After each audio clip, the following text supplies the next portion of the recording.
Hi guys, if you don't know me, my name is Lucy. Welcome to my channel.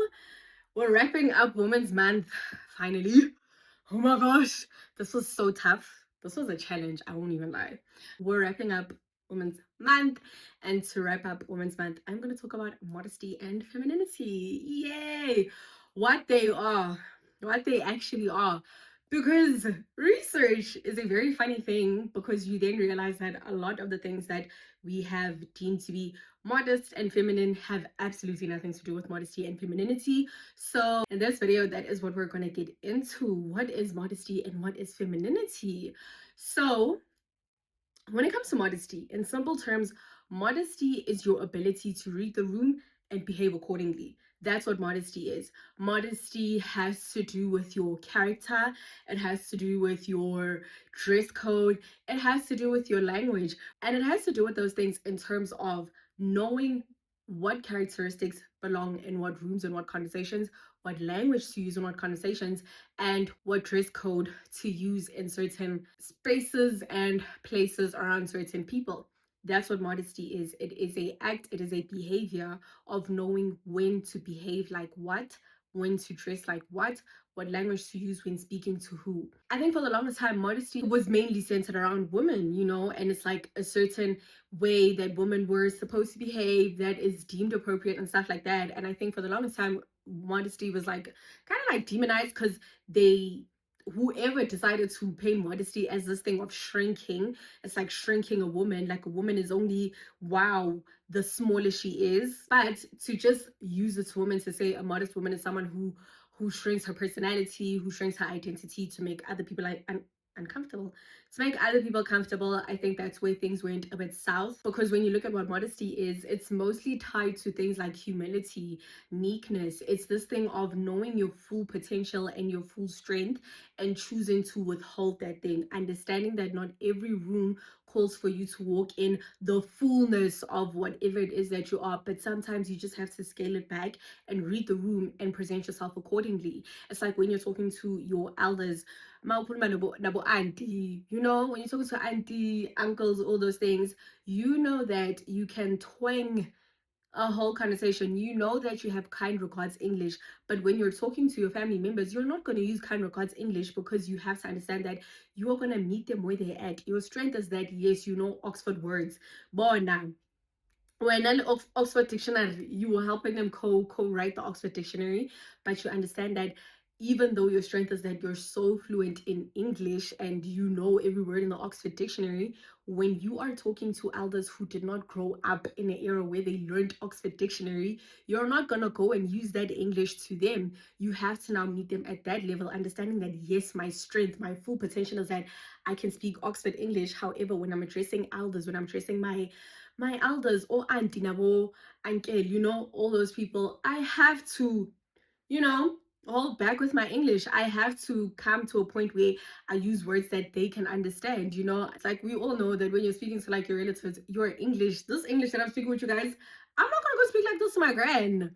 I am going to move kind regards English and speak the English that she's gonna know and she's gonna understand. And that's not because I think any less of her or anything like that, but it's simply that that is the modest thing to do, because I'm meeting her where she's at. I am reading the room. I am understanding that, yes, this is my full potential, but in this moment in time, it does not call for my full potential. It just calls for me to make sure that when this woman and I are having a conversation, is she going to understand me?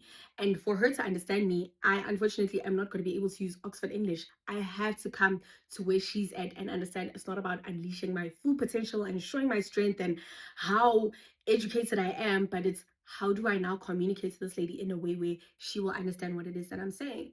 That's modesty. It's not just about how you dress code and modesty, right? We always think, especially for women, it's like the more covered up you are, the more modest you are. Chomi, how ka apara tracksuit go pool party Timberland?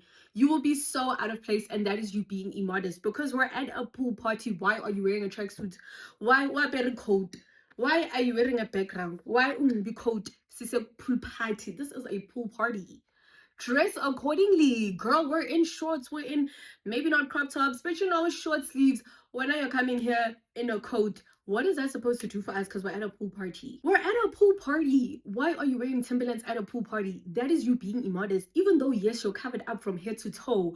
Chomi, you failed to read the room. The room calls for us to be in skirts. If you're going to wear pants, it's those linen pants, it's those light material pants. That's what it is. If you're going to wear a long sleeve, it's those button ups that are like, that linen material, that soft, light summer material, not a button up that you're going to wear under a blazer. Because the occasion does not call for that. So in you covering up and saying, oh, I'm a woman of God, I shouldn't be showing skin, and then you're gonna wear the winter, you're being immodest, because modesty is about reading the room and dressing accordingly. If we're going to a pool party, we respect you. You want to cover up, girl, cover up, but know how to do that in a way that still meets the room that we are in a way where, yes, you can wear long pants, but make sure it's a material that's like this and not like this. It's the same thing as like booty shorts and stuff like that. Don't be wearing booty shorts where there's going to be children. Like, hello, read the room. This is a family establishment.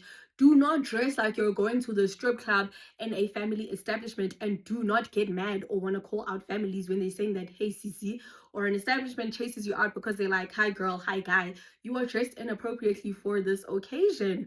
Don't get offended and call them out and say, ugh, yeah, because of the way I'm dressed, they didn't like allow me in or whatever. They said I'm being rude to the children, I'm being offensive to other people. Yes, Tom, it's a family restaurant. Why are you dressed like you're going to the strip club if we're at a family establishment?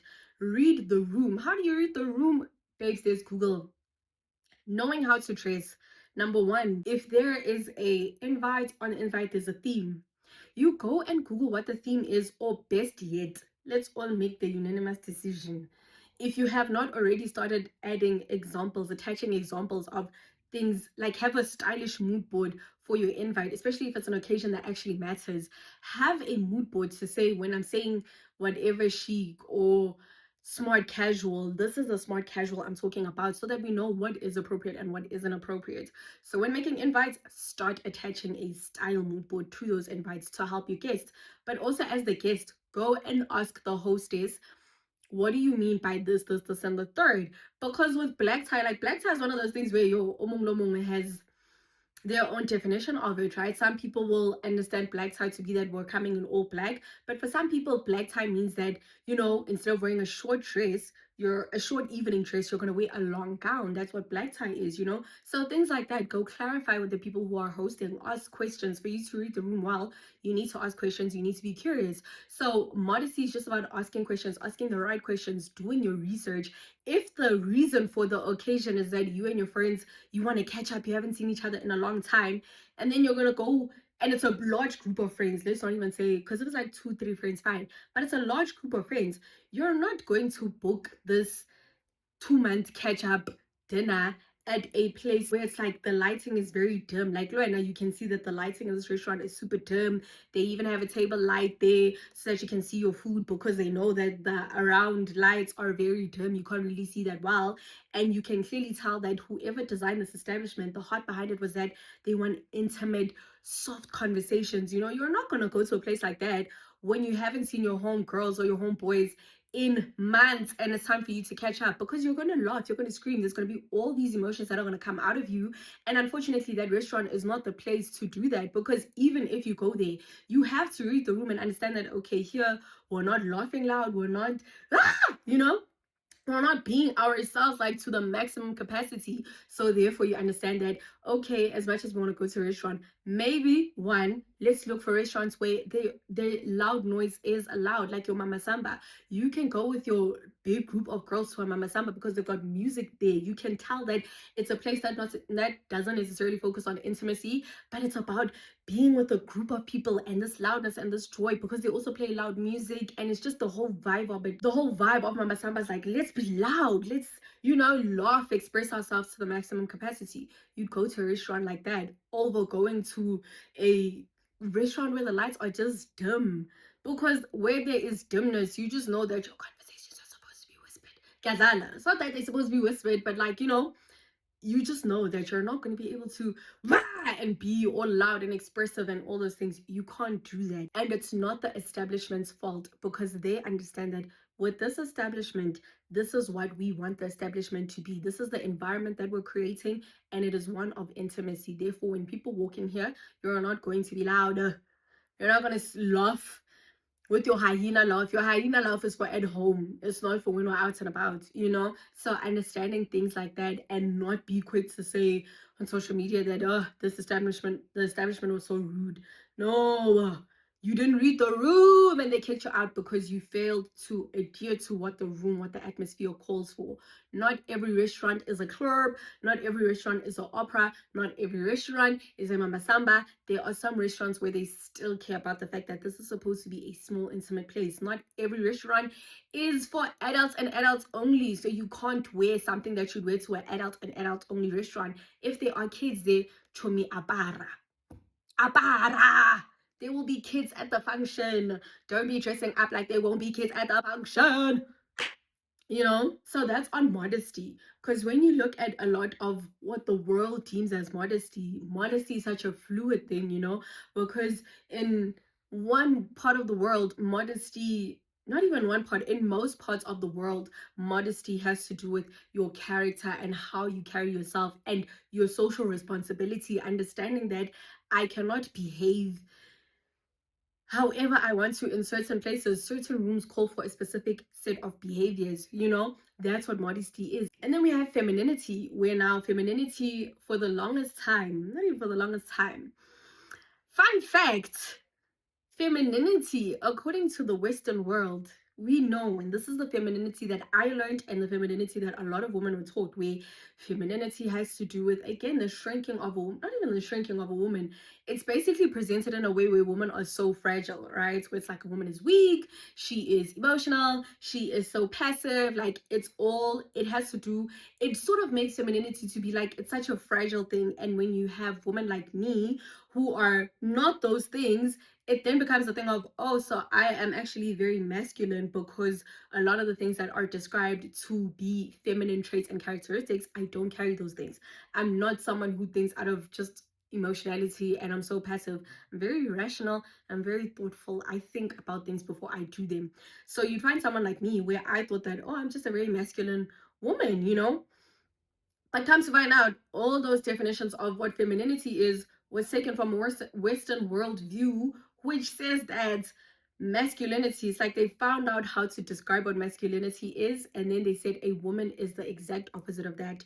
Meaning that if masculinity is described to be strong, to be bold, to be, you know, all these things, then a woman would be the exact opposite of what a man is. And now we've come to learn and figure out that that's not what femininity is. Femininity is not the weakness of a woman. The femininity is not looking at a man, things that make up a man, and say this is what strength is and masculinity is this, therefore a woman has to be the opposite of that. Femininity is simply a woman's strength. That's what femininity is. That's what it is. It is a woman's strength. Because yes, femininity is physiological things like your hormones. We have certain hormones that let you know one is a male, one is a female, you know. But when it comes to femininity, I found that femininity has to do with the strength of a woman and pouring into that strength. Even when you look at the African view of what femininity is, fun fact, way before colonization, men in Africa never saw women as less than and never treated them poorly. Okay, I can't say never because I wasn't there, but most African traditions never saw women as a weak link. In fact, they understood the power and strength of a woman because they knew that women are more spiritual. So therefore, in Africa, a lot of the men valued and saw women as prized possessions. I mean, it makes sense. Like ukshela dog, like you're approaching this woman who's so strong and all those things, and you're coming to her with like all these amazing words, giving her praises because you understand as a man that this woman is powerful. So according to Africa, women were never seen as less than. It was a thing of, we both understood our places. A man understood his strengths and also understood that a woman is also strong in her own way. It was only when someone on a ship came, colonized us, and now turned things around where men now think that women must be small, and what, instead of understanding that a woman is designed to be powerful. There is power and value to a woman, you know? So for women, femininity is not how small or how weak you are, how timid you are. That's not what it is. Femininity is just a woman walking in her strength. That strength might be in the fact that you are a excellent mother, you are an excellent stay-at-home wife, Bona. You love to work in the domestication area, you love to cook, you love to clean, you're a homemaker, you want your home to be amazing for your family, and that might be your strength. And if that is your strength, babe, run with it. But for other women, it might be in the fact that they are hunters, they go out there into the world, get entrepreneur, and that is their strength. But just because they are an entrepreneur, they want to go and be in business, that does not make them masculine, because femininity is just simply a woman walking in her strength. That's what femininity is. You walk in your strength. The same way masculinity is a thing of a man walking in his strength. And that strength could be the fact that he might just be a stay-at-home dad and he's good at that. He could also be a home baker. Like, work is not his thing, but staying at home, taking care of his kids, raising his kids. I mean, look at that man with a kid on the bike, that man who has a bike, and the child's like, daddy, wee, daddy, bird, daddy. That is masculinity, because this man is walking in his strength. He understood the fact that the power of shaping a child, and that is a man walking in his strength, walking in his masculinity. Just because he chooses to not be bona at home 24/7, that does not make him less of a man. The same way, if a woman decides that she doesn't want to stay at home and she wants to go out into the world and have businesses, run empires, that doesn't make her less of a woman. That's not what it is. She is just simply doing the thing of walking in her femininity, walking in her strength. And if her strength is that she's going to be a leader in the financial industry, let her do that. If her strength is that she's amazing at trading, let her do that. If her strength is that she is amazing at agriculture, as in she can slaughter cows, she can call in cows, she can slaughter whatever, let her do that, because that is the strength. That is how she walks in her femininity. I struggle with femininity because I thought that femininity was like this thing of, oh, you must be soft and, you must be gentle, soft, like a biggie quiet, all those things. Only to find out that when I now came to Christ and I was like, okay, everything about me, all the things, the way that I operate is likened to a man, is likened to masculinity. Jesus helped me. Nothing about me has really changed. The only thing that has changed is how I view men, in that God has just changed how I see men and taught me how to value men. But in terms of me being rational, I'm still very rational. And that's because rationality was never supposed to be a thing that is assigned to a specific gender. Rationality has nothing to do with femininity or masculinity. No, femininity is just how a woman carries out her strength. That's all that it is. And it is a thing of not to be disrespectful. Don't be disrespectful if you know that it's in the thing of saying, I know that I can help you, but I'm not going to beat you up first. I'm not going to be like, yeah, when I'm John Danny, yes, I told you I'm better than you, da da da da. It's not about pouring down a man to make yourself stronger, but it's understanding, okay, again, modesty. In my strength, I am stronger than this man when it comes to finances. I am able to think about whatever in this area, that area, in the third. How do I now take that and make sure that I still carry out my strength with respect? I still honor him. I still respect him and honor him. How do I do those things in the household while making sure that this man still feels like a man? Just because I make the most money does not give me a reason to now walk all over this man and belittle him. But it's simply just a thing of, how do I now make sure that in my strength, I still make room to honor this person? And it's not a thing of shrinking yourself down. It's just understanding that there is a time and a place for everything. So yeah, that's it for today. Modesty and femininity. That's how we're closing this Women's Month off. Modesty was never meant to be a thing of the shrinking of a woman. Modesty and femininity have nothing to do with shrinking a woman and making her feel insignificant or like you must be damn near invisible. No, there's still ways you can grab the attention of the room while dressing in a very modest way. Attention is not just always revealing your skin. No, there's a way. There is a way. Ask me, I know. Get out. But there is a way. There is a way for you to still feel sexy and look sexy without revealing too much. There's a way, and there is a time and place for everything. That's what modesty is. It has nothing to do with when you wear this type of dress you are more feminine, or when you wear these type of materials that makes you more feminine. No, it's just whatever your strength is, walk in that strength with conviction, and make sure that in everything you're doing, you're still very modest, you're still very humble, you are very meek in how you do it. But also, if you're loud, be loud without being disrespectful. It is very possible. I'm a loud person. I love to hoot and holler. I love to hoot and holler. That is why I love praise and worship at church, because I can be as loud as I want to, and no one can say warasa. No, because I'm praising the Lord. This occasion calls me to be loud. Like, yes, sir. So things like that, where I am a very loud person, but I understand that there is a time and place for me to be loud. I am not going to be at work on some, yeah, like, no, to me, there's other ways for me to express my joy, my excitement, my adrenaline. And sometimes it's not that I have to hoot and holler. And I love to hoot and holler, but I understand that there is a time and place for all of that. I'm not one to shrink myself. I just know that in this life, you will literally have to learn how to package yourself according to the room that you're going to step in. And it's not to say that the room is wrong. Everywhere you're going to have to read the room. Don't blame the room for being designed the way it was designed. Sometimes you should, though. There is a time and a place for that to be addressed. But sometimes it's like, to me, not everything is wrong, not everything is against you.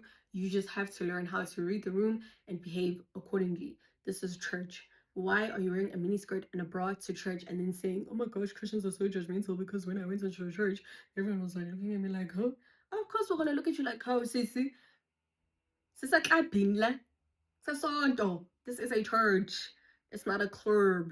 Dress accordingly, you know? You wouldn't go to your doctor's appointment wearing a bikini and a bra. You wouldn't go to your doctor's appointment wearing a swimming costume, because you understand that this is a GP, it's a hospital, it's for sick people. Why are you showing up in swimwear to uh the emergency room, unless actually like something happened while you were swimming? But why would you leave your house wearing a bikini, knowing very well that you're going to see the doctor? You know? You understand? So modesty and femininity, they are very different things. Even if you look at what femininity was way back when and what modesty was way back when, in certain places in the world, the more naked a woman was, it had nothing to do with the fact that she's naked and she's calling for attention. Because if we look at, just bring it back home to South Africa, a lot of our tribes, if you look at the traditional attire, chomi, we're not dressed. Kunxibe i-cow skin, leopard skin. It's some animal that we're wearing to maybe cover our shoulders and maybe around our wrists. But the young girls, their boobs are out, bums are out. Okay, not bums, but you know, there's a lot of skin revealing, but that was not something at the time that would be sexualized, because the men way back when probably knew that this is just how our society is, and to them nakedness was never a sign for sexual innuendos. It was never a sign, it was never an invitation to say, hey, come sleep with me, because it was a cultural thing to understand that a girl whose breast is out is a woman who is, I don't know, she's still young, she's a teenager, she's single, she's a young adult. And when she covers up now, it shows that, oh, she is married. This is how we identify a married woman. So in some cultures, the nudity showed different stages of a woman's life, a woman's growing. Took a white man to come here and tell us Africans that were dressed immodestly, and misquoted the Bible and said that it is a sin for us to be naked, by saying that Adam and Eve were naked in the garden, and so the nakedness was a sin, so they had to cover up, instead of understanding that sin caused them to cover up, because when God originally made them, he made them naked, and nakedness was a good thing in the Lord's eyes. This is not to say now you must start going around in society naked. No, read the room.